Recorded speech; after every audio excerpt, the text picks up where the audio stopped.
Hello, everyone, and hope you're all doing well during quarantine time here. I'm Travis McCurdy checking in with all of our head coaches, seeing how they're doing in this time. Right now, I'm joined by the women's soccer coach, Chelsea Hunter. And Chelsea, how are you been? How have you been doing?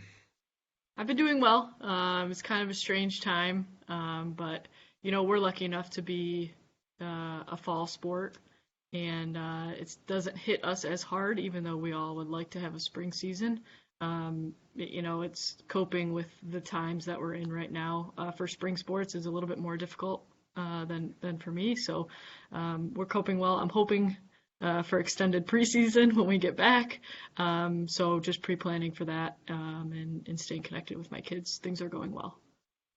And right before the lockdown, you actually got down to your parents' house. So you've been staying in basically the South Bend area. So how's that been Yeah, going, staying with your parents all this time? yeah. It's house is a little crowded. No, I'm just kidding. No, it's nice. I figured, I live by myself and we're not allowed to see anyone, so I figured I'd come down here and spend some time with them.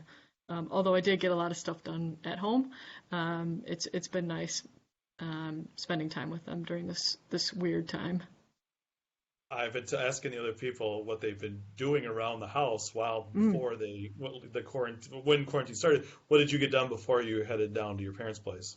Yeah, so I'm a painting master. I bought my house a little under a year ago, and me and my mom, essentially redid the entire inside. So we're just finished up some painting in closets and my kitchen cabinets, which actually took surprisingly a lot more time than I thought it would. But got it done. It looks great, and I can't wait for the finished product. Yeah, you did a lot of stuff around the house, a lot more Yeah. than most of us ever would.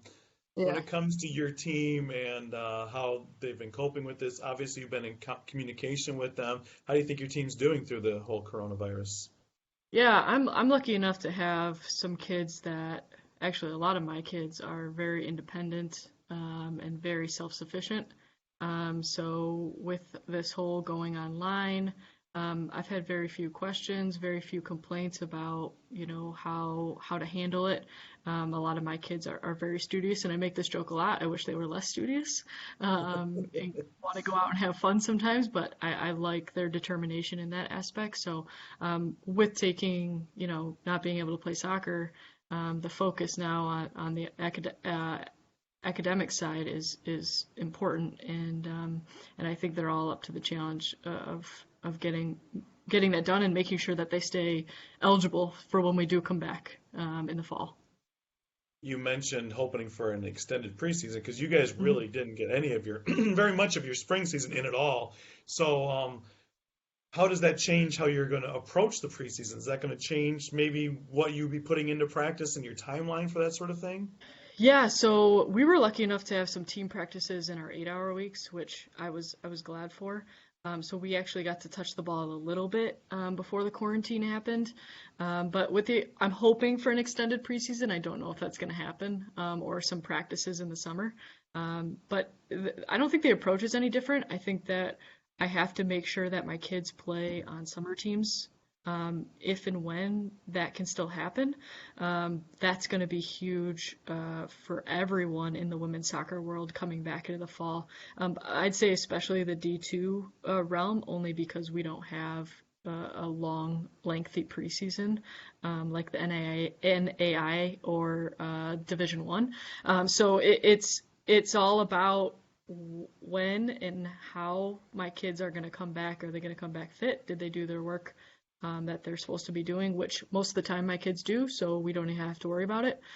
So it's just about when we get back, which I'm hoping, fingers crossed for that Yeah. extended preseason. And for your individual players right now, I mean, it's tough to get actual like work on. You can't like go Sure. to the field and practice and stuff. So really, I'm assuming you're just hoping for them to keep their fitness at this time. Yeah, actually, there are quite a few things to do on your own. Um, Dribbling, passing might be a little bit tough, but just being and staying connected with the ball individually, there's actually quite a few technical drills and things that they can do by themselves, which is easy enough to find on YouTube. Just go ahead Yeah. and search it in, and you'll be able to find some things. But fitness is the biggest thing because we're missing the game fitness now since we're not playing. So just making sure that they're doing their what they're supposed to be doing in their packet, and making sure that they're exceeding and making sure that they step up to the next level and not just settling for, oh well, I got the time, that's good enough.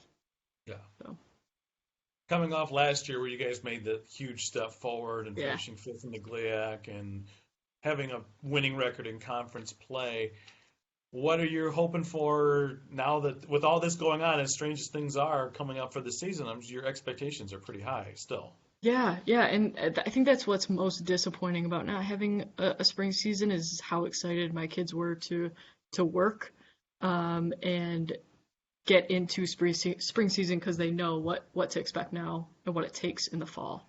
And so it's all about getting the work done now, which they have to do it individually, in which I have great leaders that hold everybody accountable and hold everybody to the next level, which has taken some time to form. But heading into the fall, the expectation is high, especially the route that we've taken. Struggled my first year, you know, exceeded expectations for this past year, but not nearly where we want to be in any sort of program or making history or the journey that we want to leave. And so, we got 9 wins this past year. We're hoping for 11, 12 going into the next year, and then ultimately, hit that undefeated, go farther in the GLIAC, potential NCAA. So expectations, there's always another level that you want to reach and that you want to get to. Well, Coach Hunter, glad you're doing well. Say hi to your Yeah, family for thanks. me, and I will. we'll talk to you soon. Hope to see you back in the office soon. Yeah, me too.